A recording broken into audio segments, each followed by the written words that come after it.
SLBC టన్నెల్లో rescue operation 12 రోజులుగా కొనసాగుతుంది. 8 మంది ఆచూకీ కోసం రెస్క్యూ టీమ్స్ నాన్ స్టాప్గా గాలిస్తున్నాయి. ఎస్ఎల్బీసీ టన్నెల్ ప్రమాదంలో కన్వేయర్ బెల్ట్ పూర్తిగా ధ్వంసమైంది. 10 రోజుల నుంచి తీవ్రంగా శ్రమిస్తున్న సింగరేణి, జేపీ కంపెనీల ఇంజనీర్లు ఎట్టకేలకు ఎస్ఎల్బీసీ టన్నెల్లో కన్వేయర్ బెల్ట్ను రీస్టార్ట్ చేశారు. దీంతో టన్నెల్లో రెస్క్యూ ఆపరేషన్ మరింత వేగం కానుంది. అటు టీబీఎం మిషన్ కటింగ్ కూడా తుది దశకు చేరుకుంది. ఇప్పటి వరకు మాన్యువల్గా తవ్వకాలు జరిగాయి. ఇప్పుడు ప్రొక్రియన్లతో తవ్వకాలు జరుగుతాయి. జీపీఆర్ మిషన్ 8 ప్రాంతాలను గుర్తించింది. ఇప్పటికే 4 ప్రాంతాల్లో తవ్వకాలు పూర్తయ్యాయి.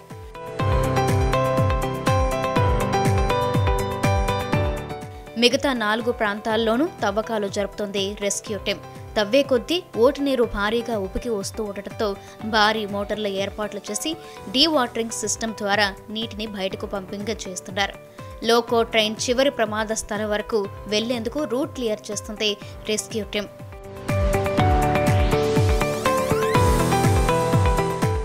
ప్రమాద స్థలంలో 3 నుంచి 8 మీటర్ల వరకు మట్టి, బురద పేరుకుపోయింది.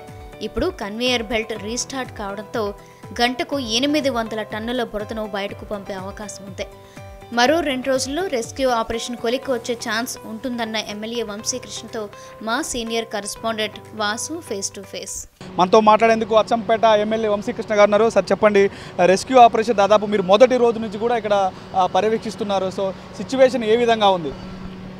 ఇవాళ ఇన్సిడెంట్ జరిగి 12వ రోజు. డే బై డే ఏదైతే రెస్క్యూ ఆపరేషన్లో పురోగతి సాధిస్తూనే ఉన్నాం. ఒకటేమిటంటే నిన్న సాయంత్రం 3 గంటలకి కన్వేయర్ బెల్ట్ ఫంక్షన్లోకి వచ్చింది, స్టార్ట్ అయింది. చాలా వరకు మట్టు కూడా బయటకు వస్తూ ఉంది. ఇది అన్నిటికన్నా మించి ఇవాళ NDRF, SDRF, Singareni, rat miners కలిసి 4 టీములుగా ఏర్పడి ఈ 4 షిఫ్ట్లలో పనిచేస్తూ ఉన్నారు.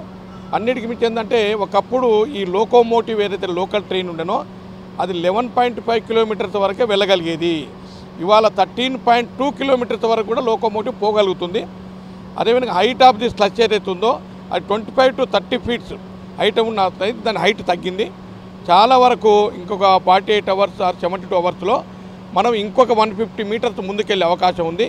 అప్పుడు 300 మీటర్స్లో ఇంకో 150 మీటర్స్ వరకు ముందుకు వెళ్ళగలిగితే అక్కడ ఉన్నటువంటి ఏదైనా ప్రమాదం ఏమైనా ఉంటే అది అప్పుడే సిగ్నల్ ఇస్తుంది. అది ప్రమాదం ఉందా లేదని ఇప్పటికిప్పుడు చెప్పనీకి రాదు. చాలా వరకు ఎక్స్పర్ట్ చెప్పడం ఏంటంటే ఈ స్లష్ బురద ఏదైతుందో అది సాలిడిఫై అయిపోయింది కాబట్టి ప్రమాదం ఉండకపోవచ్చు అనే ఆలోచనతోటే ఈ బృందాలన్నీ కూడా ముందుకు సాగుతూ ఉన్నాయి.